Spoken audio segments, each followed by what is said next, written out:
Inilah Injil suci menurut Matius. Ketika mendengar bahwa Yohanes Pembaptis ditangkap, Yesus menyingkir ke Galilea. Ia meninggalkan Nazaret dan diam di Kapernaum, di tepi danau, di daerah Sebulon dan Naftali, supaya genaplah firman yang disampaikan oleh Nabi Yesaya. Tanah Sebulon dan tanah Naftali, jalan ke laut, daerah seberang sungai Yordan, Galilea, wilayah bangsa-bangsa lain, bangsa yang diam dalam kegelapan, telah melihat terang yang besar, dan bagi mereka yang diam di negeri yang dinaungi maut, telah terbit terang. Sejak waktu itu, Yesus memberitakan, "Bertobatlah, sebab kerajaan surga sudah dekat." Yesus pun berkeliling di seluruh Galilea. Ia mengajar dalam rumah-rumah ibadat dan memberitakan Injil kerajaan Allah, serta melenyapkan segala penyakit dan kelemahan di antara bangsa itu. Maka tersiarlah berita tentang Dia di seluruh Syria, dan dibawalah kepadanya semua orang yang buruk keadaannya, yang menderita pelbagai penyakit dan sengsara, yang kerasukan, yang sakit ayan dan lumpuh, lalu Yesus menyembuhkan mereka. Maka orang banyak berbondong-bondong mengikuti Dia. Mereka datang dari Galilea dan dari Dekapolis, dari Yerusalem, dari Yudea, dan dari seberang Yordan. Demikianlah sabda Tuhan. Saudara-saudari yang terkasih, Yesus pun berkeliling di seluruh Galilea. Ia mengajar dan memberitakan Injil kerajaan surga, serta menyembuhkan orang-orang di antara bangsa itu dari segala penyakit dan kelemahan mereka. Penyembuhan segala sakit penyakit merupakan bagian penting dalam pelayanan Yesus di atas bumi ini, di samping memberi pengajaran dan berkhotbah tentang kerajaan surga. Dari ketiga aktivitas pelayanan ini, Yesus menunjukkan bahwa kerajaan surga atau kerajaan Allah sesungguhnya telah datang, dan bahwa pemerintahan atau kekuasaan dosa sedang mendekati akhirnya.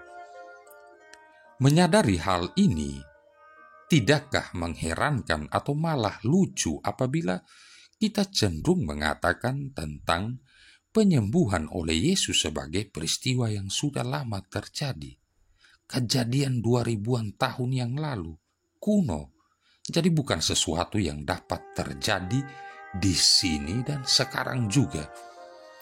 Saudara-saudari yang terkasih, ingatlah akan kebenaran ini, bahwa kerajaan Allah masih ada bersama kita pada hari ini, dan Yesus masih memiliki kuat kuasa untuk menyembuhkan. Ingatlah bahwa Yesus Kristus tetap sama, baik kemarin maupun hari ini dan sampai selama-lamanya. Ibrani bab 13 ayat 8. Dalam kitab suci, kita dapat membaca bahwa Allah menggunakan orang-orang biasa untuk membuat mujizat penyembuhan. Dengan demikian, mengapa kita harus berpikir bahwa Dia tidak akan menggunakan kita juga? Satu cara untuk mengatasi keraguan-raguan kita adalah untuk mendoakan kesembuhan atas sakit penyakit yang kecil-kecilan.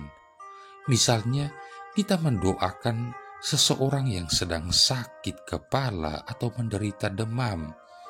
Kita memohon kepada Allah untuk menghibur seseorang yang berbeban berat, atau menyemangati seseorang yang sedang dilanda rasa takut. Marilah kita mempraktikkan doa-doa penyembuhan ini dengan setia dan tekun. Dengan berjalannya waktu, kita mulai melihat buahnya. Maka kita pun lebih merasa nyaman untuk mendoakan kesembuhan orang-orang yang sedang menderita sakit penyakit yang lebih serius seperti kanker dan lain sebagainya.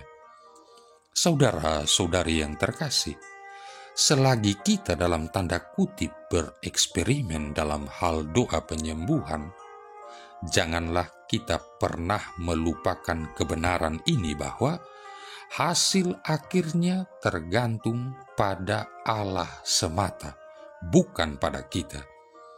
Kita tidak akan pernah mampu untuk menjelaskan mengapa ada orang yang sembuh dari penyakitnya setelah didoakan, sementara ada pula orang-orang lain yang tak kunjung sembuh.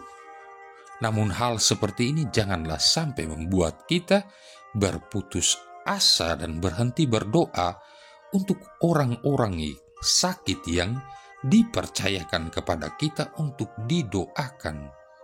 Janganlah kita berhenti mendoakan orang sakit sambil membenarkan diri bahwa kita tidak dianugerahi dengan karunia penyembuhan.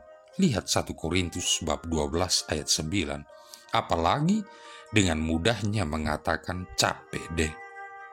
Pengalaman menunjukkan bahwa segalanya tergantung pada kehendak Allah sendiri. Ada orang yang disembuhkan on the spot, ada pula yang disembuhkan beberapa saat, bahkan beberapa bulan atau beberapa tahun kemudian dan sebagainya. Apapun dan bagaimanapun hasilnya, kita harus percaya bahwa Roh Kudus bekerja dalam pribadi-pribadi yang kita doakan. Paling sedikit mereka akan disentuh oleh kasih Allah yang mengalir dari diri kita yang mendoakan. Oleh karena itu, marilah kita mengambil langkah iman dan memperkenankan Roh Kudus memakai kita sebagai bejananya. Marilah kita mulai dalam ruang lingkup terkecil, yaitu di tengah keluarga kita sendiri yang seharusnya menjadi gereja domestik, atau di dalam komunitas kita, lingkungan basis kita, dan kemudian perhatikanlah bagaimana Allah bekerja. Marilah berdoa. Allah Bapa kami, terangilah kami dengan cahaya ilahi, agar kami dapat melintasi kegelapan hidup ini dan sampai kepadamu terang yang abadi, dengan pengantaran Yesus Kristus Putra-Mu Tuhan kami, yang bersama dengan Dikau dalam persatuan Roh Kudus hidup dan berkuasa, satu Allah sepanjang segala masa. Tuhan memberkati kita sekalian, Bapa, Putra, dan Roh Kudus.